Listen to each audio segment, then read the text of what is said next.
Hi friends, मैं हूं आपका फ्रेंड नमीश निगोतिया एडवोकेट और आप देख रहे हैं मेरा YouTube channel legal advice for everyone. दोस्तों, आज के इस वीडियो में हम भारत के 10 महत्वपूर्ण कानूनों के बारे में जानने की कोशिश करेंगे।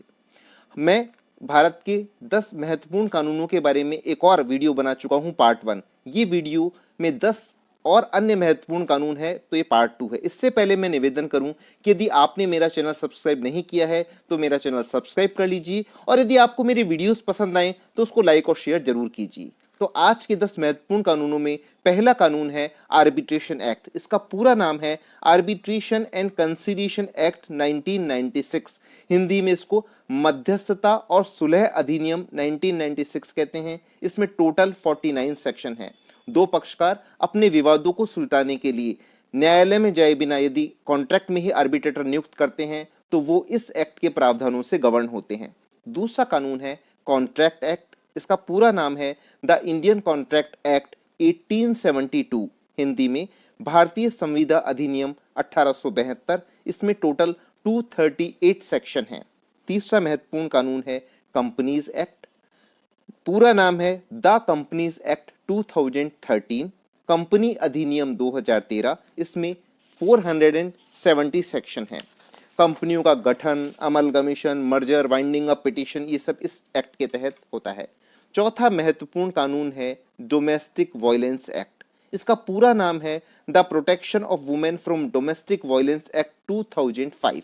हिंदी में घरेलू हिंसा से महिलाओं का संरक्षण अधिनियम 2005। इसमें 37 सेक्शन हैं। यदि किसी महिला की घर में हिंसा कारित होती है, उसको मैट्रिमोनियल होम से निकाला जाता है और उसको घर में तरह तरह से प्रताड़ित किया जाता है डोमेस्टिक हाउस में, तो इस कानून के प्रावधानों के तहत वो परिवाद पत्र न्यायालय में प्रस्तुत कर सकती है। पांचवा कानून है एमवी एक्ट, जिसको द मोटर व्हीकल एक्ट 1908 कहते हैं। हिंदी में मोटर यान अधिनियम 1908। इसमें टोटल 217 सेक्शन है। मोटर दुर्घटना में क्लेम कैसे पेश करें, इस कानूनों के तहत गवर्न होता है। छठा कानून है राइट टू इंफॉर्मेशन एक्ट। इसको पूरा नाम है the right to information act 2005। सूचना का अधिकार अधिनियम 2005। इसमें टोटल 26 सेक्शन है। किसी भी सरकारी विभाग से, सरकारी उपक्रम से यदि आपको कोई ऑथेंटिक सूचना प्राप्त करनी है तो सूचना के अधिकार के तहत आप आवेदन पत्र प्रस्तुत करके वो सूचना प्राप्त कर सकते हैं। सातवां कानून है रजिस्ट्रेशन एक्ट।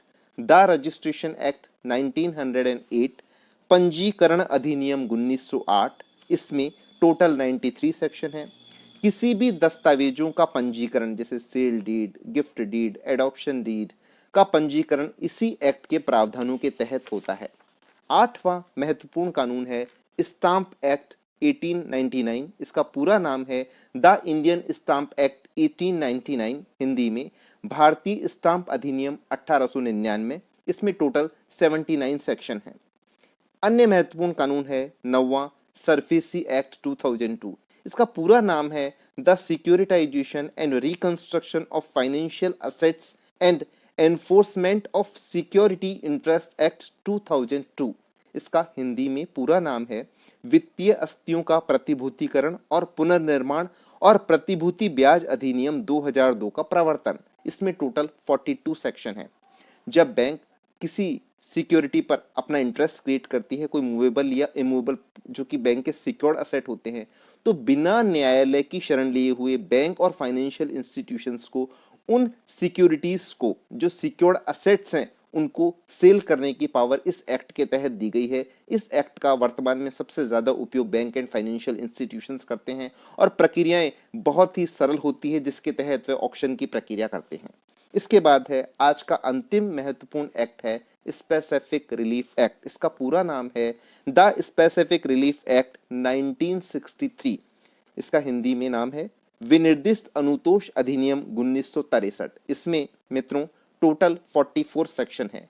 जब कोई पक्षकार किसी अचल संपत्ति के बारे में कोई संविदा करते हैं और एक पक्षकार उस एग्रीमेंट का ब्रीच कर देता है, तो दूसरा पक्षकार कोर्ट से उस एग्रीमेंट को एनफोर्स करवाने के लिए इस एक्ट का सहारा लेता है और न्यायालय उनकी मदद करते हैं। तो इस प्रकार हमने आज 10 महत्वपूर्ण कानूनों के बारे में एक प्रारंभिक जानकारी प्राप्त की। मैं इसी पर एक और वीडियो बना चुका हूं, उसका लिंक मैं डिस्क्रिप्शन बॉक्स में शेयर कर रहा हूं। आज का वीडियो इतना ही। Thank you friends.